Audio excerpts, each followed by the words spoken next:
Ultra Recon Squad Search and Rescue Log 1. Usually I wouldn't be doing this, but FICO recommended that I start making logs of my excursions in order to be used to inform and train new members. My job is to try and find members of the Ultra Recon Squad that went missing on duty. I was supposed to have some partners with me, but since those other dimensions are so dangerous, if someone goes missing, they're most likely toast. So it was decided that they wouldn't bother partnering you up with somebody. That's fine, though. I prefer working by myself anyways. Well, I say by myself. In reality, I actually have my partner, Mimud, with me, just in case I have to engage in battle against any of those UBs out there. Fortunately, it hasn't come to that yet, so he's mostly just here so I don't get too lonely out there. We just finished investigating a pair that went missing in the Ultra plant. This case was extra strange, since most of the time whenever someone goes missing, we still have a distress signal telling us their general location and thus a hint as to where to look. This time, their signal abruptly stopped, so the only clue to where they could be is where it last sent the signal. Not too surprised though, they were probably ambushed by a hungry circuitry who wanted their technology as a meal. Sure enough, when I got there, 2 agents were collapsed as a juvenile circuitry was sucking on the electricity out of their suits. I was able to shoo it away and check the agent's vitals. Dead. Well, it's a shame for someone to pass away, especially on the job. It's all too common, and so all of us are conditioned to not be bothered by them. So after confirming and reporting their deaths, Mimud and I started to hike back to the wormhole we came from. That's when I saw something weird. At first I could barely see it, just a flash of yellow just within my peripheral. Odd, but I ignored it. Then it happened again. This time, whipped around to see what it was, and standing on another giant circuitry route was an ultra beast I'd never seen before. That's when I remembered Zazie describing a creature that looked somewhat similar to this one standing before me while she was in Alola. Yellow body, long antenna with dark tips, brown stripes along its back, and bright red cheeks and a tail that looked like it was made of lightning. I wonder if it was the same species as this one. Though she did say the ones she saw were rather plump. Maybe this one was just malnourished. Man, what'd I do to visit Alola? Who knows, maybe I'll get deployed there someday. Someday. Pikachu, aka UB025, Rodent, a pure electric type. This UB resides in the Ultra plant alongside circuitry. They feed on electricity, making them extremely quick and agile.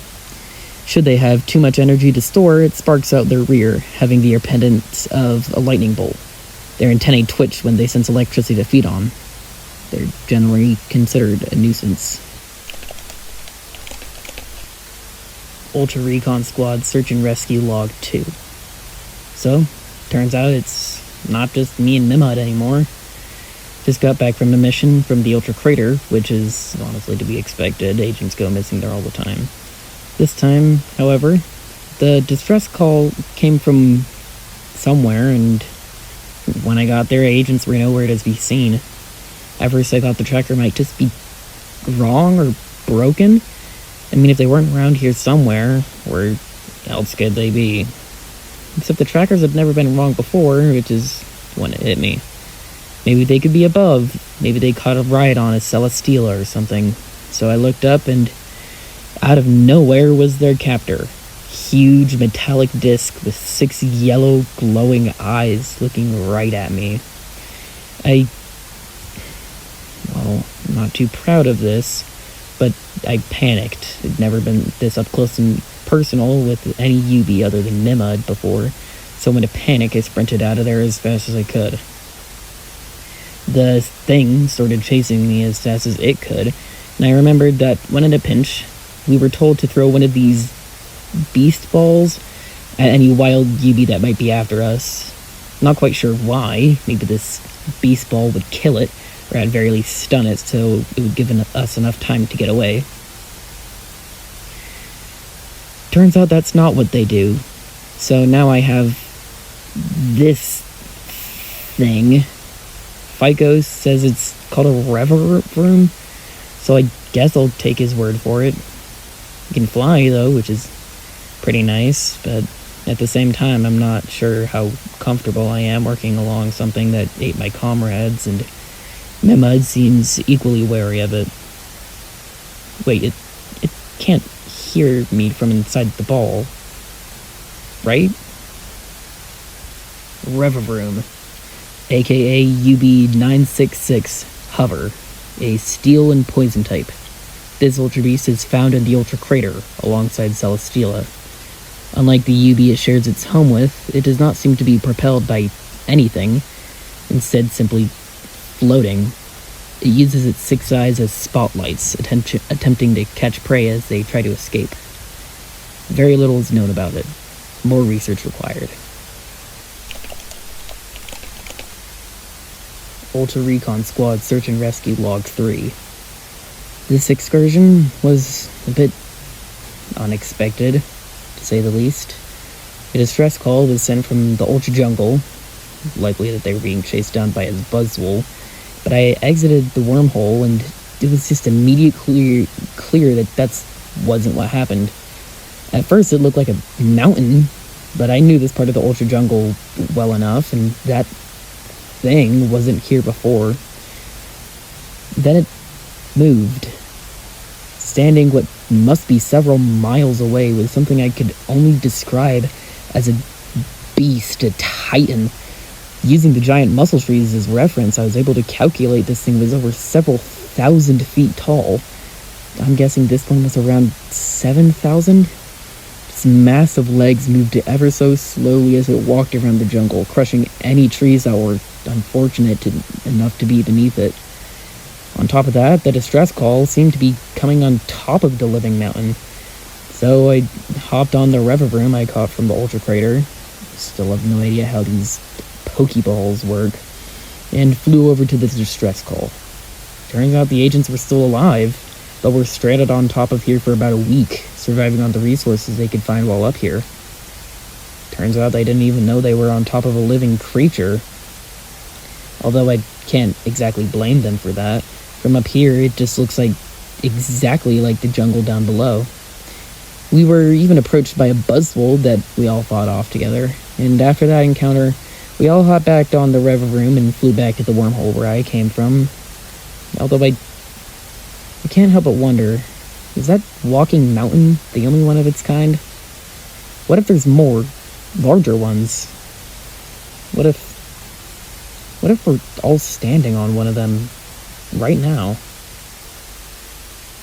Torterra, aka UB-389 Continent, a grass and ground type. This Ultra Beast resides in the Ultra Jungle alongside Buzzwole. Its size is almost beyond comprehension, with many reaching over 10,000 feet tall. Its size gives it a reaction time of several minutes, making it almost completely incapable of combat. It's not harmless, though, as a single step is enough to cause intense earthquakes and level forests. Entire ecosystems exist on its shell, with Torterra and other regions carrying different biomes entirely on their back.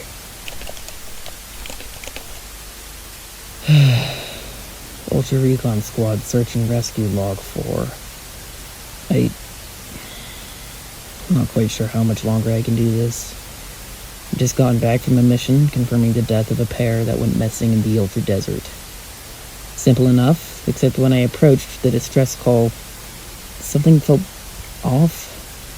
Everything went quiet, even the wind. It was almost like the desert itself was afraid to make a noise. I found the agents, definitely dead, with pink and blue hair sticking out of their mouth and nose, as well as what looked like intense rope burns on their necks. Whatever killed these poor souls wanted them to stop breathing and fast. Right as I was about to report their deaths, something managed to catch my eye. Identification for one of the agents. I knew that guy. We trained alongside together. Sorry, I don't know what came over me. They barely got any time to mourn their deaths, though, because whatever killed them had noticed me. I heard a scream from behind me, and this giant pile of hair started chasing me and mimud down. Of course I ran away, but it was faster and seemed to know exactly where I was going to move. Eventually, I realized why it was chasing me, if it had put so much effort into stopping these agents from breathing. Maybe it didn't like the sound of it? Apparently that was the ticket, because I managed to dive behind a rocky outcrop, covered my mouth, and tried to quiet my breathing. Sure enough, the UB didn't seem to realize I was there. It just simply clicked a couple times, probably trying to use echolocation to find me. One of its hairy appendages almost grabbed me, but after what felt like forever, it finally decided to leave us alone. I don't think I've ever been that close to death before. And frankly, I don't want to ever be that close again. Hatterene, aka UB858 Silence, a psychic and fairy type.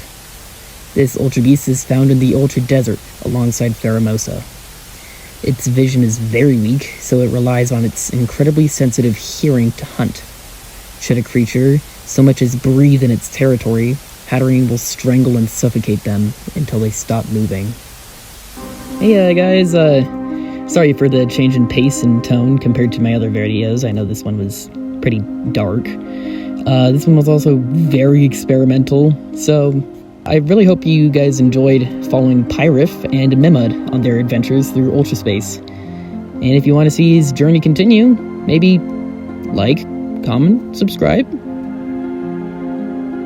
I'm sorry, it felt wrong for me too. But with that being said, see ya. Stay safe.